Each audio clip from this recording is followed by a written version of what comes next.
untuk menjelaskan beberapa hal, tapi singkat.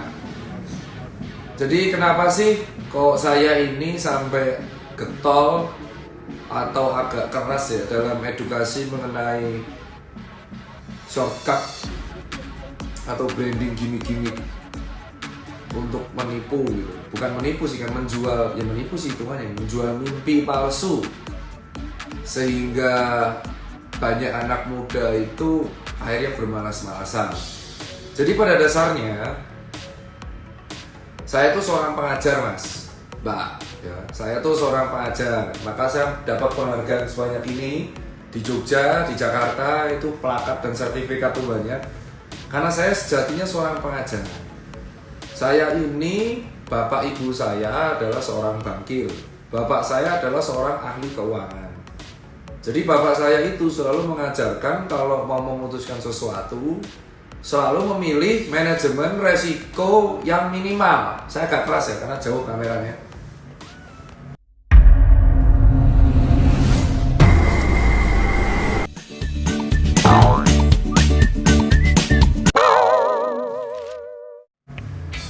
Ya, dan ibu saya juga seorang bankir. Jadi saya dari kecil tuh sudah mendapatkan privilege, saya mengakui ya. Saya punya privilege dalam bentuk ilmu mengenai keuangan. Jadi dari kecil saya tuh sudah dididik ya, ikut bapak ibu saya itu kerja di bank. Karena nggak ada yang jaga di rumah ya, saya pulang sekolah naik sepeda di Kanisius. SD kelas 4 itu udah di bank, udah tahu apa itu MPL, KAR itu kan, bacaannya info bank, udah tahu apa itu likuidasi, udah tahu. Dan saya pernah menghadapi tragedi 98 di mana terjadi kerusuhan di Solo karena krisis ekonomi, Mas Ba. Itu yang mengakibatkan ketika saya jadi pengusaha, saya jadi pengajar. Ya, saya tuh jadi pengajar sejak 2014 dan di materi kuliah saya, walaupun saya sebagai dosen tamu dan dosen terbuka di kuliah, mungkin beberapa kuliah dalam waktu setahun di univ tersebut, itu tetap saya selalu mengajarkan 3 hal. Yang pertama tentang manajemen keuangan, kedua tentang gimana kita membuat bisnis paling nggak sistemnya itu jalan secara singkat, terus yang ketiga bahwa kita harus menghormati proses. Nah, saya tuh terganggu dengan sales, saya nyebutnya sales ya, gak ada bedanya mereka tuh sebenarnya sama sales, tapi bedanya mewah, yang menjual kemewahan sehingga mereka ini tuh dapat memperdaya masyarakat yang pengen kaya. Ya, jadi semua orang itu pengen kaya dan target market mereka sales ini, sales binary option ini, itu selalu orang-orang yang pengen kaya dan capek sama hidupnya. Saya pun gitu. Jadi kayak capek sama hidupnya, kayak gaji cuma segitu-segitu doang, dicekoki Instagram yang isinya pamer kemewahan. Jadi akhirnya itu masuk psikologis. Kayak lihat Instagram, bawaannya itu insecure, bawaannya itu pengen beli mobil, pengen traveling. Lama-lama dia berpikir, ini orang traveling terus, pakai beli mobil terus, kok nggak habis-habis duitnya. Akhirnya orang-orang ini itu pengen, kayak apa sih caranya? Oh, shortcut. Dan akhirnya masuk ke sebuah hal yang dinamakan binary option, yang cuma nebak, itu menjadi kepercayaan mereka untuk shortcut meraih mimpi. Tuh. Awalnya saya itu sudah edukasi dari bertahun-tahun lalu bahwa nggak ada yang namanya instan untuk mau kaya raya. Semua orang itu punya privilege-nya masing-masing. Tapi memang harus kita sadari, orang yang lahir dalam keadaan kurang mampu itu memang sulit dan mulainya lebih susah daripada orang yang kaya. Karena orang yang kaya itu di lingkungan privilege-nya untuk mendapatkan pendidikan aja itu gampang. Ya. Belum mereka bisa pinjam modal ke orang tua tanpa harus membayar bunga. Jadi orang-orang yang nggak mampu ini terperdaya. Gitu loh. Orang yang nggak mampu atau orang mediocre kayak saya, itu kalau mau memulai sesuatu, kita tuh startnya aja udah kalah sama orang kaya. Sehingga kita pasti prosesnya lebih lama. Itu inti dari sebuah hal yang dinamakan proses. Ya. Nah, anak muda itu sekarang dalam tahap insecure. Saingannya tambah banyak, ditambah pandemi, lapangan pekerjaan tambah susah, ya. SDM juga tambah banyak. Dan akhirnya untuk menjadi yang namanya settle itu susah. Bayangin Anda lahir dalam keadaan keluarga yang memang biasa-biasa aja, buka media sosial sudah insecure. Melihat medsos isinya mewah, melihat medsos isinya mewah. Akhirnya orang akan berpikir gimana kita mencari kemewahan ini. Orang tuh udah gak mau menghormati proses 1, 2, 3 tahun. Maunya besok harus ada uang banyak. Itu alasan judi selalu menjadi hal instan untuk menjadi kaya raya. Mau judi bola, mau main slot, mau poker, sampai akhirnya binary option. Gara-gara istilah sales ini yang kaya raya, orang akhirnya menganggap binary option sebagai trading. Itu yang saya terganggu. Bapak saya tuh di bankir. Jadi kalau saya itu diskusi trading atau investasi, ya saya tinggal nelfon bapak saya. Saya kembali lagi, saya punya privilege di bapak ibu saya, yang mereka itu orang-orang yang paham di keuangan. Trading itu artinya berdagang. Ada yang didagangkan. Namanya aja trade. Trade itu dagang. Trading berarti berdagang. Artinya kamu tuh berdagang. Investasi, investment itu naruh duit. Yang membedakan trading dan investasi adalah jangka waktu, durasi. Kalau investasi, kamu itu memakai aset, memakai uang yang sudah kamu siapkan, ya, untuk kamu taruh, sehingga nanti uang ini akan bisa muter secara pasif, ya, bukan uang panas. Dan kalau untuk investasi itu dalam jangka waktu lama. Di bank investasinya berupa deposito, bisa berupa emas, bisa berupa tanah, rumah, koleksi, lukisan, atau kita bisa berupa reksadana, bisa. Dan persamaan dari investasi dan trading itu adalah ada aset yang mendasari semua ini.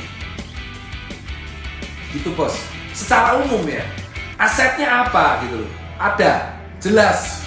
Misal saya beli saham PTA, itu artinya saya ada tahu asetnya. Saya ada lot di PT itu. Atau kalau misalkan itu bukan saham, saya beli dagang sepatu, ya. Artinya saya dagang sepatu itu ada asetnya. Saya memperdagangkan sepatu. Kalau trading, itu kamu membeli sesuatu yang murah, kamu jual lebih mahal, sehingga mendapatkan margin disebut profit. Itu mau dalam bentuknya barang kek, mau bentuk saham kek, mau bentuk kripto kek, semua barang itu bisa diperdagangkan. Misal kamu beli kripto, ya, kamu menggunakan kripto itu dulu nggak bisa buat apa-apa. Dulu, kenapa kripto sekarang naik nilainya? Karena supply-nya kecil dan kripto ini sudah bisa dijadikan alat tukar. Sehingga akhirnya kalau dia menjadi alat tukar, dia mempunyai value alat tukar. Itu namanya trading dan investasi. Itu bisa diajarkan lebih lanjut sama orang-orang tokoh ternama di Indonesia. Dan kalian bisa cari sendiri, bukunya tersebar bebas mengenai cara trade dan cara investasi yang benar. Nah, seorang guru yang benar di bidangnya itu akan mengajarkan muridnya yang benar, bukan mengajarkan yang salah ke jurang. Berbeda. Misal, saya pengen belajar apa itu trading. Let's say Dokter Tirta pengen belajar.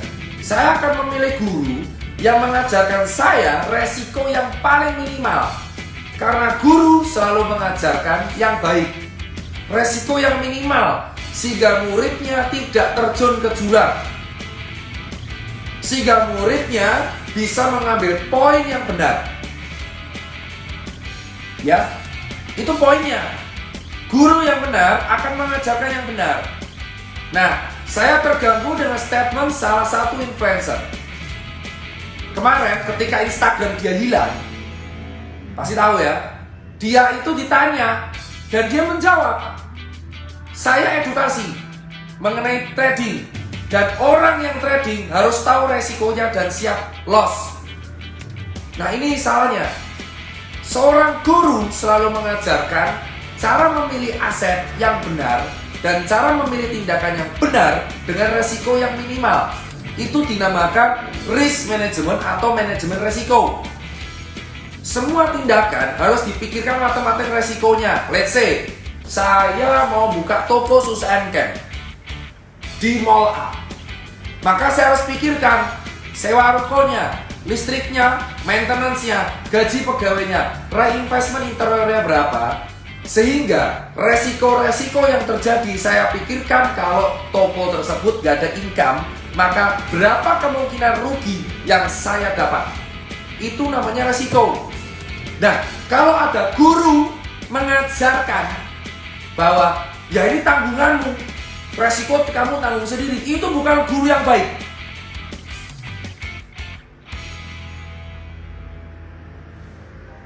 Tapi dia hobi sedekah. Sedekah dan ilmu itu memang sama-sama baik. Tapi kalau kamu koruptor, tapi kamu sedekah menggunakan korupsimu, itu tidak membuat kamu lebih baik. Jadi jangan dicampur adukan. Kalau kamu punya salah, mengajarkan hal yang salah, maka kamu harus meminta maaf. Sesimpel itu. Kalau kamu salah dan kamu menutupi kesalahanmu dengan berbuat kebaikan, itu tidak akan menyelesaikan masalah. Apakah kalau kamu korup 1 triliun kamu korup, terus kamu sedekah 100 miliar menggunakan uang korup, apakah menghilangkan statusmu sebagai koruptor? Tidak. Ya. Jadi itu berbeda. Saya ini jarang mau speak up soal kayak ginian. Saya aja sampai konsul sama orang tua saya, orang bank. Saya tuh punya privilege di bank, saya udah bilang berkali-kali, saya tidak pernah mengatakan sedikit pun saya itu dari nol. Maka saya selalu respect sama orang yang mau berjuang mencari kerja dari nol, karena saya nggak pernah ngerasain itu. Dan saya sadar, orang Indonesia itu mau terperdaya sama kemewahan fana, tahu gak? Itu sesuatu yang harus diluruskan. Kenapa saya bangga dapat kayak ginian plakat, saya pamerkan? Karena untuk meraih satu plakat ini susah. Untuk mendapatkan satu plakat sebagai pembicara itu susah. Karena plakat ini menjadi penghargaan saya sebagai dosen tamu. Itu susah. Nah, sekarang kita akan bahas miskin itu privilege. Itu salah. Salah. Privilege itu secara harafiah artinya kemudahan. Ya. Privilege itu artinya kemudahan. Apakah orang miskin bisa dapat sesuatu dengan mudah? Tidak. Ya. Orang miskin atau nggak mampu itu mau mendapatkan pendidikan aja susah.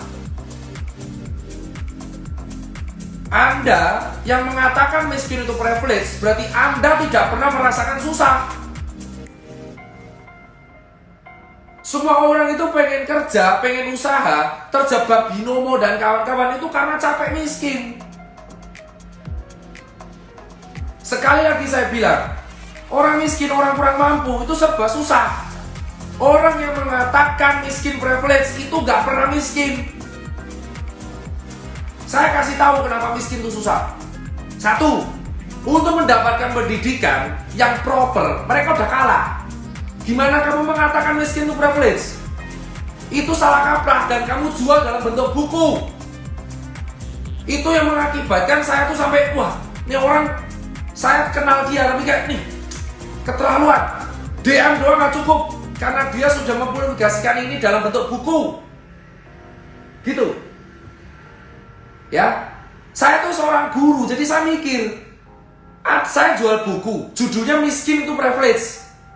Saya gak peduli isinya, tapi dari judul itu udah salah. Privilege itu kemudahan, miskin itu susah. Orang miskin aja dapat pendidikan tuh susah. Mereka tuh mikir untuk hidupnya, besok tuh makan apa. Gimana disebut miskin tuh privilege? Beda. Jadi orang yang mengatakan miskin itu privilege, miskin itu susah. Susah. Berarti orang mengatakan ini gak pernah miskin. Kenapa susah? Contoh, saya aja self-center nih, maaf nih self-center. Saya yang punya privilege, ketika bangkrut aja susah. Mau beli kopi Starbucks aja gak bisa. Tapi orang miskin itu mental, mentalitas, niat berbeda sama privilege.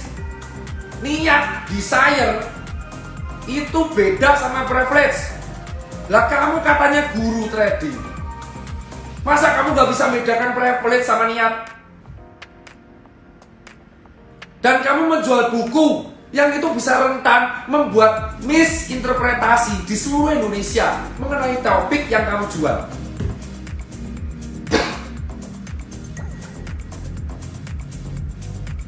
Ya. Terus gimana dok orang miskin bisa sukses?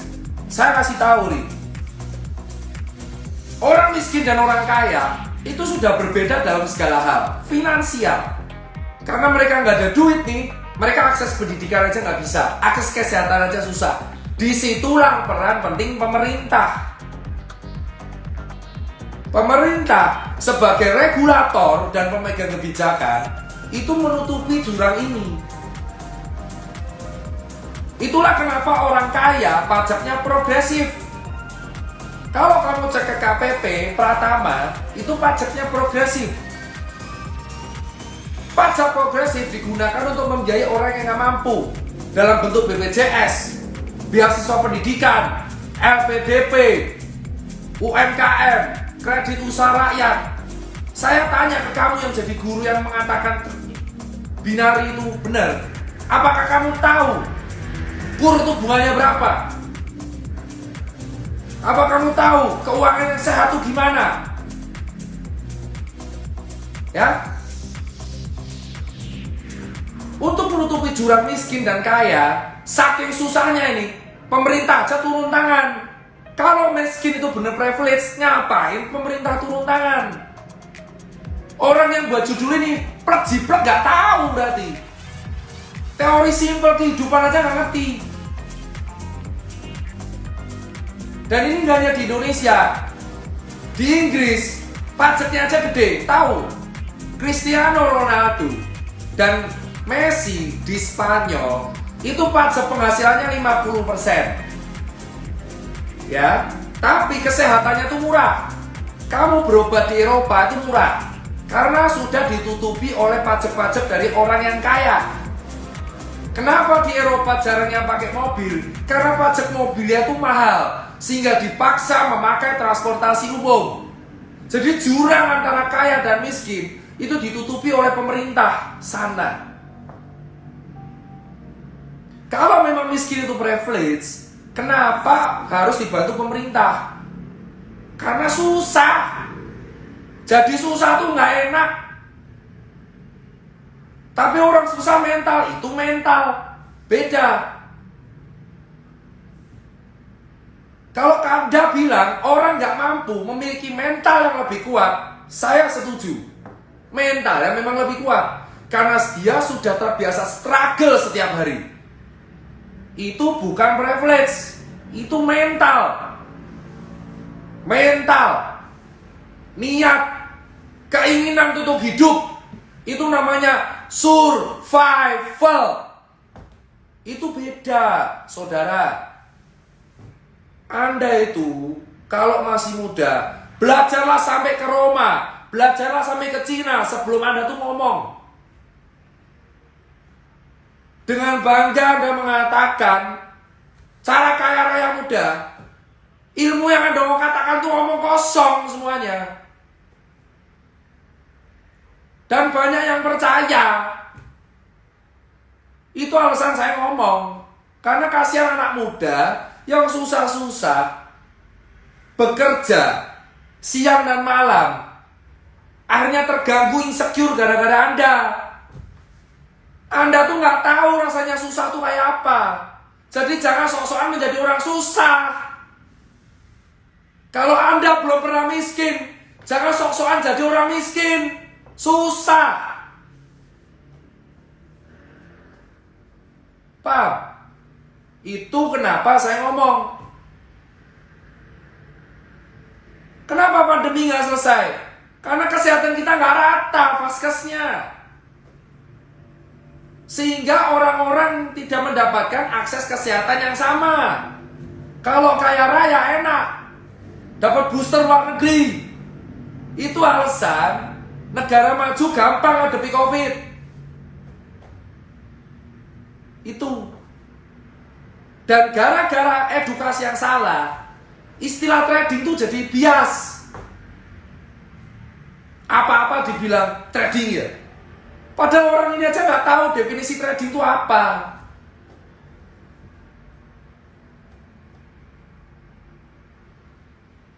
Aman, saya dosen. Jadi saya biasa ngajar. Emang saya kalau ngajar harus selfie gitu bos? Emang saya kalau webinar harus selfie? Emang kalau saya ngajar mahasiswa harus selfie? Tidak perlu semua itu di post medsos. Mau orang udah saya pansos. In reality, saya ngajar. Sebagai seorang pengajar tuh melihat edukasi kayak gini tuh salah. Dan didukung. Mau jadi apa generasi kita? Gak ada yang namanya duduk-duduk tapi dapat duit. Gak ada. Palsu. Gak ada itu. Semua orang itu ada proses. Kerja, banting tulang, cari kuliah, cari kerja, buat CV yang keren, baru bisa jadi pengusaha. Dan ingat, pengusaha sukses itu juga punya faktor luck, keberuntungan yang jarang dibahas. Dokter Tirta bisa kayak gini karena beruntung. Karena saat itu buat jasa cuci sepatu gak ada saingan. That's the meaning of luck yang gak pernah dibahas di seminar. Luck.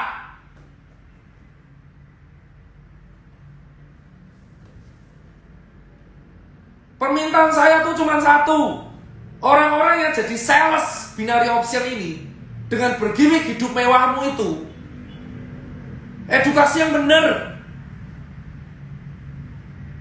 Jadi orang tidak menganggap trading menjadi sesuatu yang aneh. Bukan dengan cara apa-apa, e-trading ya. Bos, trading itu susah. Gak segampang kau pencet-pencet. Dalam kamu trading itu membedakan durasi, pendek waktunya. Itu pun gak sejam 2 jam, bulanan. Dan kamu harus merhatikan pergerakan keuangan, pergerakan politik negara tersebut, pergerakan kebijakan publik. Karena trading itu sensitif. Gara-gara isu publik, PPKM misal, isu politik, itu grafik bisa turun.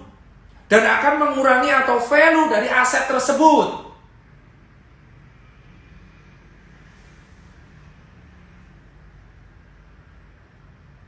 Anda silakan debat sama netizen yang nggak terima. Tapi kalau Anda debat sama saya, teman saya, circle saya itu saksi hidup. Dari saya ngemper kosan di 2011 sampai sekarang saya gini, itu proses 13 tahun bos saya tuh usaha. 13 tahun sob.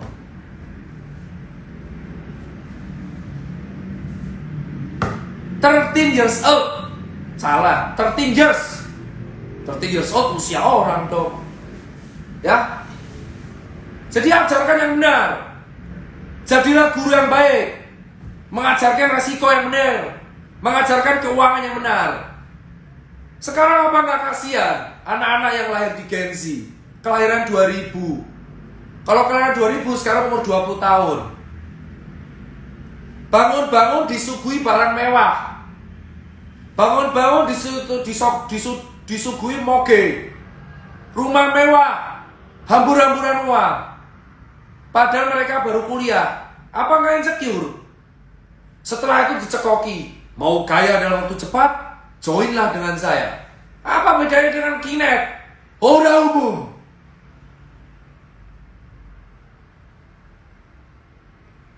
Kalau Anda itu ya nggak terima sama saya, silakan. Tapi usaha saya sudah ngasih makan ratusan orang. Banyak keluarga yang makan dari usaha ini. Dan itu alasan saya kerja banting tulang demi karyawan di perusahaan ini. Dan sekarang netizen itu dengan gampang menilai. Pengen shortcut. Itu nggak pernah saya temui ketika dulu di Kaskus. Ini mengingatkan saya kayak Kinet. Orang umum. Berkat dia, saya mendapatkan Mustang. Orang umum. Apa bedanya sales-sales ini dengan sales Kinet? Apa bedanya? Digimik dengan keren. Orang umum. Hah? Orang umum. Keren sekali. Saya dulu adalah pengangguran. Berkat Kinet, saya memiliki rumah, motor. Apa bedanya sama sales-sales ini? Hah? Apa bedanya? Bedanya anak muda. Bedanya pamer kemewahannya di Instagram. Orang kaya tuh nggak akan begitu bos. Karena orang kaya ingin menginginkan sekitarnya kaya. Karena orang kaya ingin ekosistemnya menjadi baik. Kalau ingin mengajarkan ekosistem baik, maka mereka akan mengajarkan yang benar sebenar-benarnya. Anda cek Hartono Brother, Dato Tahir, Khairul Tanjung, Pantoni Salim, berapa banyak ilmu yang di-share sama mereka mengenai manajemen keuangan, mengenai keuangan. Berapa? Orang kaya ketika sudah kaya akan sibuk untuk membagi ilmu agar sekitarnya menjadi kaya.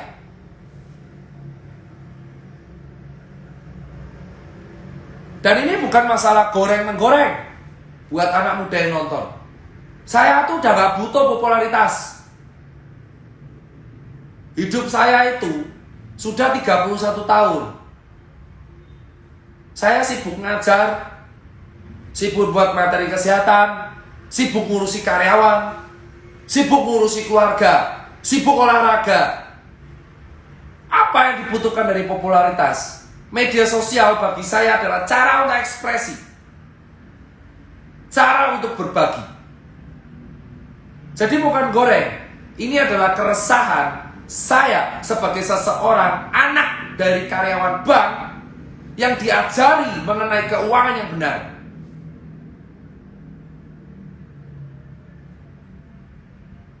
Jadi bilang ke orang-orang yang bergerak sebagai sales, saya bukan afiliator. Afiliator nama keren. Bagi saya sales, dari sales itu keren kalau jual barang. Ini yang dijual cangkeman. Hope, fake hope, bukan fake taksi, tapi fake hope. Sales masih keren kalau dia jual barang kayak gini. Ini saya beli Nokia ya, bukan endorse, beli beneran. Nih, saya beli Nokia karena seneng. Ini yang dijual loh, palsu lah.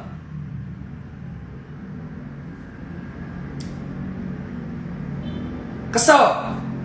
Dan buat anak muda, pilih guru ekonomi dan finansial yang benar. Ya, masih baik kalau mereka mengajarkan yang benar. Tapi kalau mau jual mimpi palsu, katain aja sales cangkeman kau. Karena mereka jual mimpi palsu. Lebih tinggi derajat orang-orang sales-sales yang di jalan, yang gajinya tuh harian, dari menjual barang. Karena mereka jual barang dan mereka bergelut struggle dengan kehidupan. Daripada cangkeman tapi jual mimpi palsu biar keuntungan pribadinya meningkat. Dan asal kamu tahu, menjualkan binary option itu udah ilegal. Dan saya sudah tanya dengan beberapa pihak berwajib, itu ilegal. Masih ada kesempatan buat Anda semua yang terlanjur mempromosikan ini. Edukasi yang baik.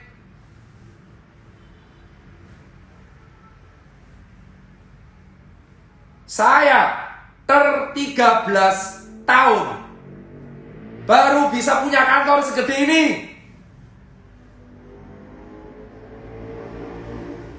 Anak orang Karanganyar, Colomadu, bapaknya karyawan, punya kantor di Jakarta 13 tahun. 13 tahun.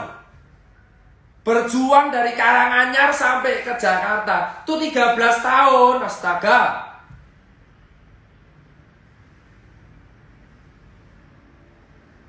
Kalau saya punya privilege, bapak saya dosen, bapak saya karyawan bank, guru keuangan, butuh 13 tahun. Apalagi yang nggak punya privilege, bisa 20 tahun.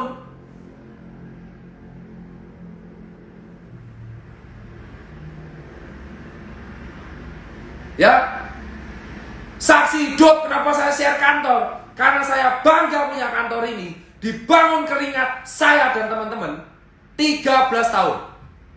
Dan kamu yang jadi sales mimpi palsu, keren ya, saya habis beli Ferrari umur 22 tahun, tak, ilmumu salah.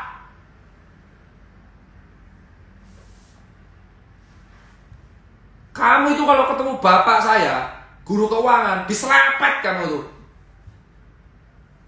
Saya tanya ke mereka-mereka ini, tahu nggak manajemen resiko itu apa? Masa kalah sama dokter yang belajar ekonomi otodidak dari bapaknya?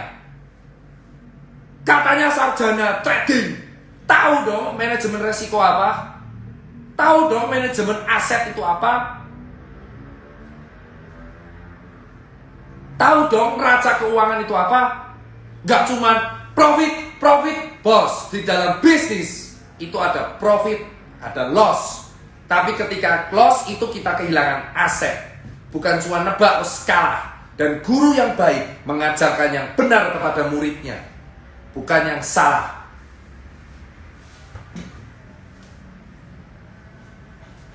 Dan buat anak muda, percaya sama proses. Kalian sekarang hidup masih susah.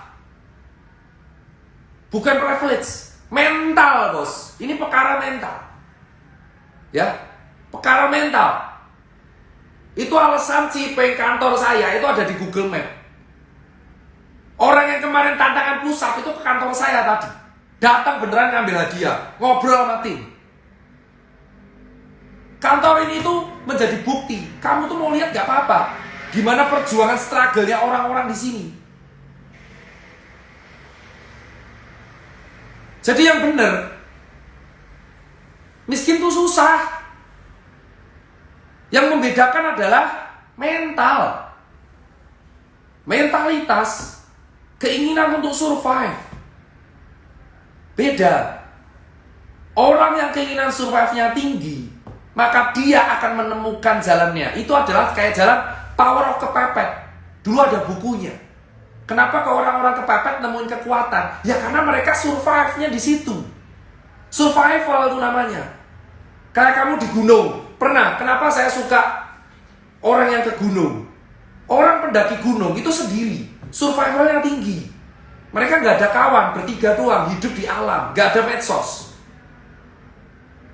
Orang yang berteriak-teriak, banggalah menjadi orang miskin. Sejatinya mereka tidak pernah jadi miskin, tapi mengontenkan orang miskin.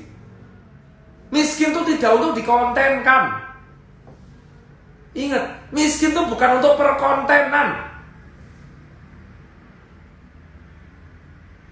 Orang kaya yang hobinya mengontenkan orang miskin, sejatinya adalah orang yang menurut saya harus di-briefing dengan baik.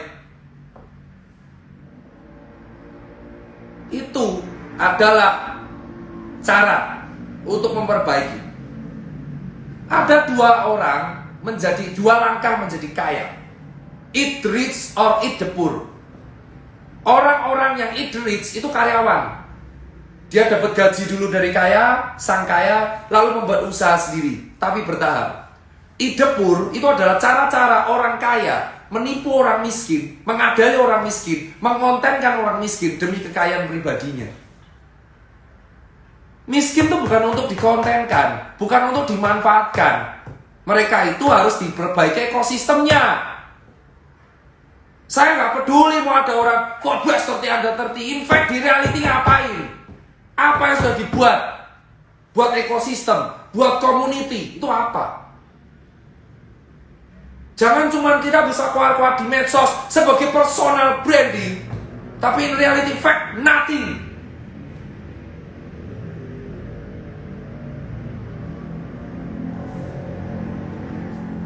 Ingat ya, sekali lagi, itulah kenapa pemerintah selalu membantu dimanapun negara ini ada, dimanapun negara di dunia ini, selalu membantu orang miskin. Bukan mengontenkan, apalagi dijadiin judul buku.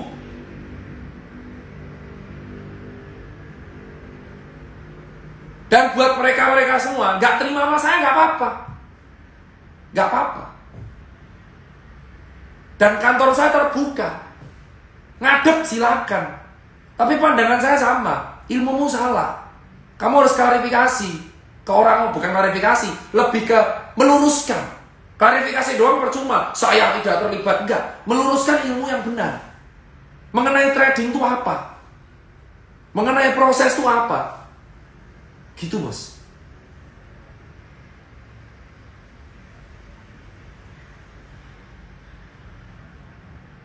Ya, saya tuh nggak pernah ngomong kayak gini. Jengkel soalnya. Dikira orang-orang yang kaya raya belasan tahun itu instan apa? Segede jari terus Ferrari datang di rumah, beli Tesla saat subuh. Omong kosong, Bos. Respect lah. Kalau kau keluar seorang miskin, respect lah. Respect. Jangan cuman kamu mengkontenkan. Sekali lagi, quote ini harus dihafal. Orang miskin itu ada untuk dibantu. Ekosistemnya naik level agar mereka bisa merasakan privilege itu. Yang menyediakan privilege itu kita, para orang kaya ini, ya, orang-orang yang sudah naik level ini loh. Itu yang menyediakan privilege buat mereka ini. Kasih mereka chance. Orang yang sudah merasa kaya harus memberikan chance kepada orang miskin supaya hidup itu seimbang.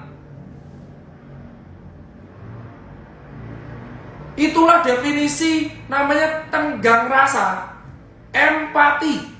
Tugasnya orang-orang yang sudah kaya adalah ngasih chance kepada orang-orang yang gak mampu, sehingga mereka ini merasakan apa itu privilege. Itulah cara membuat hidup ekosistem 360 menjadi bagus. Sekarang saya tanya, apakah caramu itu bisa mengangkat ekosistem? Enggak. Palsu cangkemanmu tuh. Chance. Itulah kenapa selalu keluar-keluar orang miskin butuh lapangan pekerjaan. Karena chance. Dari start aja udah kalah. Dan orang yang sudah merasa naik level, merasa dia, gue kaya, kasih chance. Ke mereka ini kasih chance. Jadi yang menyediakan privilege itu sejatinya kita yang sudah merasa kaya. Yang sudah merasa kaya itu menyediakan chance buat orang yang gak mampu. Itulah definisi orang kaya sesungguhnya bagi saya. Dan itu saya belajar dari guru-guru saya yang lebih kaya dari saya. Yang mereka tuh gak punya medsos tapi kaya banget. Tapi mereka nyediain chance buat sekitarnya, buat warganya, buat keluarganya, buat tetangganya. Jadi sekali lagi, miskin itu bukan privilege. Luruskan hal ini. Jangan cuma menjual kemiskinan demi kekayaan pribadimu semata. Memberi kesempatan itu bukan dengan cara kamu hambur-hamburkan uang. Memberikan kesempatan itu bukan dengan cara kamu ngasih uang, kamu pamer. Mereka tuh bukan pengemis. Mereka butuh chance, bukan pengemis. Banyak orang kaya di dunia ini, tapi sedikit orang kaya yang punya nurani. Paham? Banyak orang kaya di dunia ini, tapi orang kaya yang punya nurani itu dikit. Yang mereka paham gimana caranya, saya tambah kaya, Lambo saya tambah banyak, Ferrari saya tambah banyak, pesawat saya tambah banyak. Kamu mati itu 2 kali 1, kuburan. Ferrarimu, Lambomu, pesawatmu itu gak dibawa. Tapi ketika kamu share ilmu, ketika kamu share kesempatan, ketika kamu share pendidikan, itu yang kamu bawa mati, bos. Itu tugasmu sebagai orang yang merasa kaya. Orang yang merasa sultan, yang menyebut dirinya sultan, yang merebut dirinya kaya. Gak ada sih sejatinya orang kaya. Saya kaya loh, saya kaya. Kayak Kinet kau tuh. Ya. Orang kaya itu gak ngerasa cukup. Makanya pejabat banyak yang korup. Karena mereka gak ngerasa cukup. Kenapa korup berjaya? Karena mereka gak ngerasa cukup. Kembali lagi, orang kaya itu merasa gak pernah cukup. Orang kaya punya nurani itu dikit, bisa dihitung pakai tangan. Mereka pengennya kaya. Saya harus kaya. Saya tambah kaya. Ferrari saya tambah banyak. Ya, saya akan tambah kaya. Eksploitasi rakyat jelata demi kekayaan pribadi. Padahal kamu mati ini 2 kali 1. Kamu cuma bawa kain kafan. Udah. Ada yang dikremasi. Udah.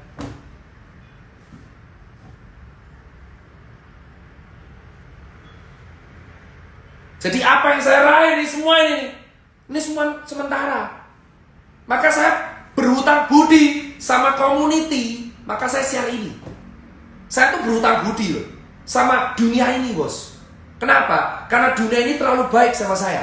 Saya cuma 13 tahun meraih ini. Saya 13 tahun dapat ini. Maka saya merasa bertanggung jawab kalau ada ilmu yang salah di publik. Responsibility. Itu yang harus dimiliki seorang pengusaha. Saya merasa ini gak benar. Karena apa? Dunia ini terlalu baik sama saya. Karena banyak di luar sana itu yang gak baik dunianya bagi mereka. Keras, tidur di gerobak, bangun-bangun dan ngemis, hidup di jalanan. Anak kecil, anak saya bisa main gitar di rumah. Ini anaknya udah disuruh kerja. Dunia ini bagi sebagian orang tuh keras, kayak neraka, bos. Mereka lebih milih mati daripada hidup. Kenapa? Dunia ini kan neraka, bos. Karena dunia ini baik bagi saya merasa hutang budi sama dunia ini. Saya wajib meluruskan hal ini, biar gak banyak orang merasa ini neraka. Paham? Itu alasan saya ngomong. Kenapa saya selalu ikut isu, ikut bahas mengenai trading investasi kayak gini.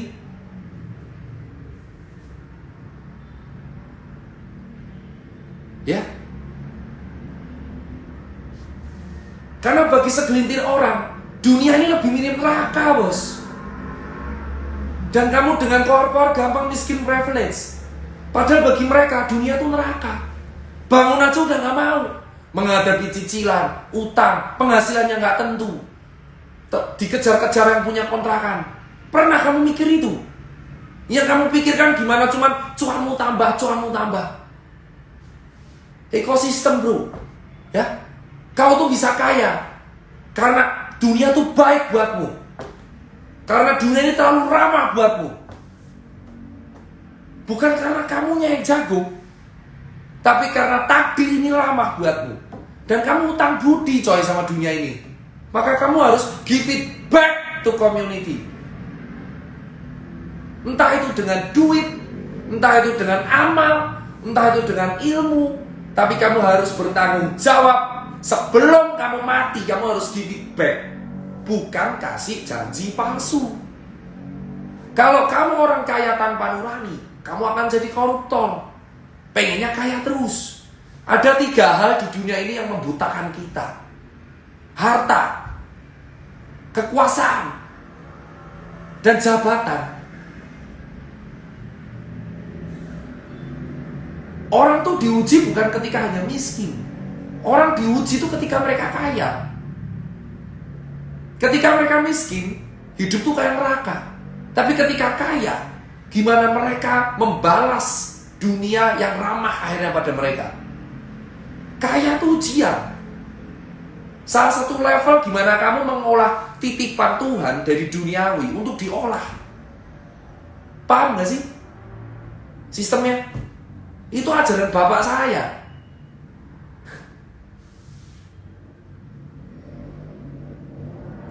Paham ya? Jadi saya tuh pengen teman-teman anak muda tuh yang hati ini gak usah insecure. Gak usah insecure di Instagram. Ya, itu cuman branding medsos biar mereka kelihatan kaya.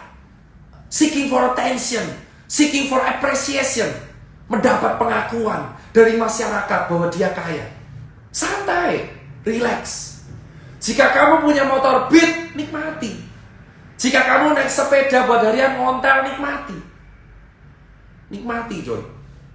Jangan insecure lagi melihat media sosial. Karena mereka tuh hanya personal branding. Gak ngefek ke kalian. Bagi saya medsos tuh fun. Ya, bangun pagi lihat orang lihat pakai mobil mewah, skip. Kamu tuh naik Beat bangga. Banggalah dengan apa yang kau miliki sekarang. Jadi jangan shortcut. Tenang, saya tuh udah biasa ngajar 2 jam. Jadi gak akan haus. Ya. Paham? Dan buat orang yang gak terima sama saya, silakan. Saya pun pernah susah. Ya. Gitu. Gak usah insecure. Bangun-bangun gak punya motor. Yang penting bisa hidup.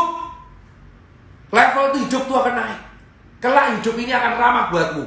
Tapi gak tahu kapan. Mau pakai Supra 125, Beat, Mio batok geter, ya, Astrea Grand, Aerox, Mio Soul, Beat Karbu, Vario, Supra batok geter. Santai. Semua tuh ada prosesnya. Jalan start orang beda-beda. Bukan untuk dibandingkan. Ya. Kelak kamu bisa punya Ferrari, tapi proses. 5 tahun, 10 tahun, 15 tahun, 12 tahun, 20 tahun. Proses. Ya. Nikmati hidupmu sekarang, bos. Karena ingat, ujian orang tuh ketika bukan mereka nggak ada duit. Ujian orang tuh ketika mereka punya duit. Gimana mereka bisa ngemong ekosistemnya dengan baik.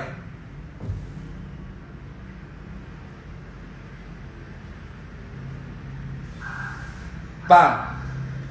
Jadi buat yang nonton live ini, pesan saya, jangan pernah shortcut. Jangan pernah motong kompas. Semua ada prosesnya. Kalian sekarang lahir dalam keadaan susah. Yang penting hidup. Latih survival kalian. Itu yang benar. Orang bisa survive, itu udah keren. Karena nggak semua orang bisa hidup kayak kalian. Saya, kalau hidup kayak di jalanan, kalah saya. Itu bukan privilege. Itu ujian hidup sesungguhnya, bos. Jalanan. Ya. Jangan ngaku-ngaku miskin kalau nggak pernah miskin. Norak, tau nggak? Kalau kamu kaya beneran, kamu akan membagi ilmu yang benar, tidak membodohi banyak orang. Ya, ya bagi saya slot, yang lain itu judi semua. Ya. Slot, main poker lah, judi bola, judi ya judi. Tidak ada aset yang dipertaruhkan. Pertaruhkan dalam arti aset yang dimiliki selain uang kita sendiri. Tidak ada underlying aset. Jangan sebut mereka afiliator, sales bacot. Karena sales itu kan jual barang. Sales HP, jual HP. Sales, ini koleksi saya nih, CD. Sales tas, kalender. Mereka jual apa? Selain harapan, sales bacot. Juluki mereka bukan afiliator, sales bacot. Ya. Orang yang jual bacot dan mimpi palsu biar dirinya tambah kaya dan orang lain tambah miskin. Ekosistem harus dibantu. Ya. Itu bagi saya. Saya nggak peduli ada orang kaya lain beda pendapat. Silakan. Saya tidak pernah menyebut diri saya kaya. Saya cukup, enough. Enough is enough. Ya. Saya kasih tahu, privilege saya, sekali lagi, saya kayak gini, itu ada privilege-nya. Ibu bapak saya orang bank, guru ekonomi, bapak saya dosen ekonomi, Sutarjo namanya. Dosen ekonomi. Paham?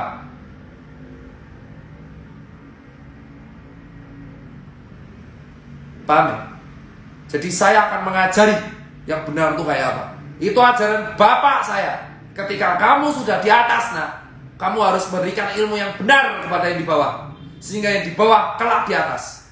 Itu regenerasi. Posisimu nggak akan pernah abadi, Itu udah takdir. Tapi setlist kamu ngasih legasi di dunia ini. Warisan yang berharga.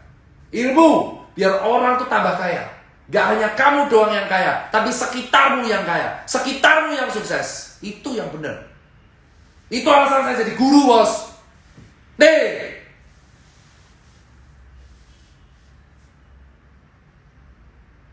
Paham? Dan buat kamu nih yang nonton, jangan pernah tergiur shortcut. Saya ngomong berkali-kali. Gak ada shortcut. Gak ada instan. Yang penting jalani hidup. Saya gak bisa bilang enjoy. Karena kalau orang susah gak bisa enjoy. Udah kayak neraka hidupnya. Jalani hidup dengan seperjuangan mungkin. Dan ingat, bagi segelintir orang di luar sana, hidup itu udah kayak neraka. Jadi buat kalian yang kaya raya, ingat, tanggung jawabmu tuh ke ekosistem, bos. Bukan buat kau. Ya, bukan buat saya. Struggle, hustle, and struggle. Miskin bukan untuk diperkontenkan. Itu ya. Ini materi kuliah biasanya. Itu buat Anda semua. Dan kalau Anda, dokter kenapa keluar-keluar? Ya kau pikir aja, bos. Saya tuh gak akan jadi dokter kalau gak jadi pengusaha. Saya tuh nyambi. Kuliah, dagang. Kuliah, dagang. Dagang itu ngebuat saya lulus kuliah. Kalau saya gak dagang, saya gak lulus kuliah. Saya itu dulu pas SD beli Tamagotchi aja gak sanggup. Sepatu saya Nike itu KW. Saya tuh mencoba Starbucks aja usia tahun 2012. Saya tuh nyoba Starbucks 2012, bos. Gak pernah saya tuh kopi-kopi mahal. Taunya Starling. Saya tuh dulu makan aja mikir.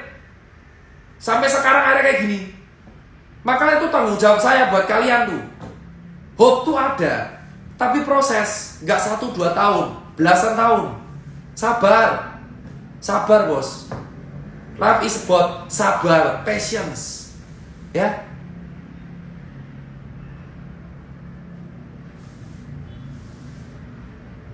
Tenang.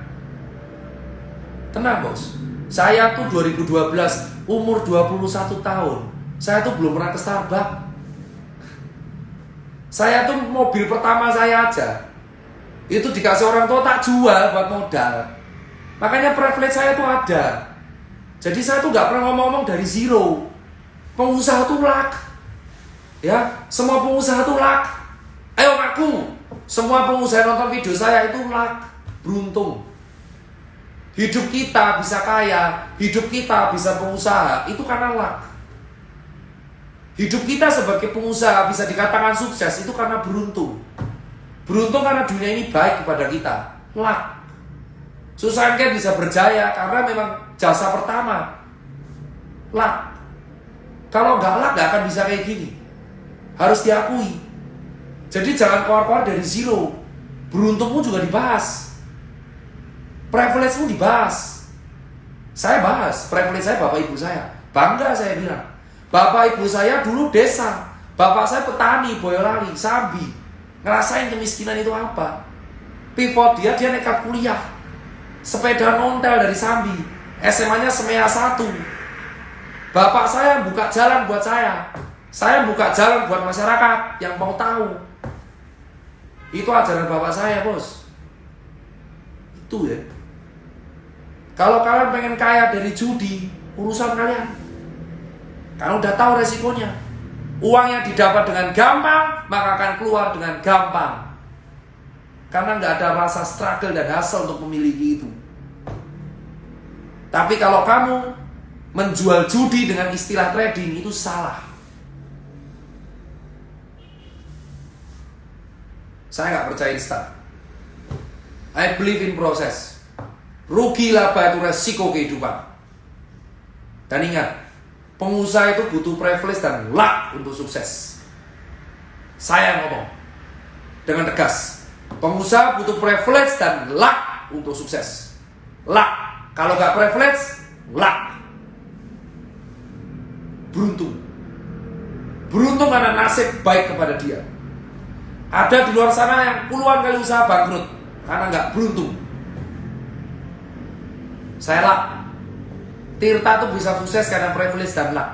Beruntung. Dan orang di luar sana itu kalau nggak privilege, ya luck. Nggak ada di antara dua itu. Sisanya skill itu memang wajib. Skill akademis, teoritis wajib. Itu aja dari saya.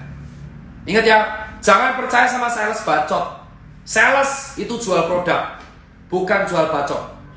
Ini edukasi. Saya nggak jual apapun. Sales itu jual produk. Saya pakai Nokia Legend, bukan iklan. Beli buat admin pula. Saya ini sales Nokia. Tapi kalau jual mimpi palsu, katain aja, hei sales bacot kau. Kau yang kaya, aku yang miskin kau. Selesai. Ajari yang benar, maka hidup akan lebih indah. Oke? Itu aja dari saya. Salam. Orang umum. Orang umum.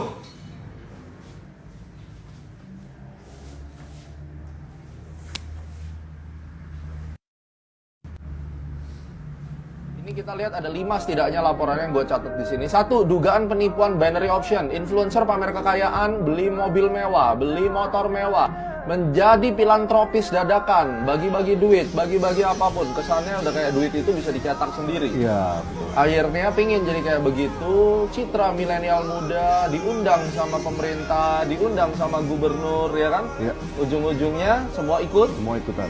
Kemudian mati.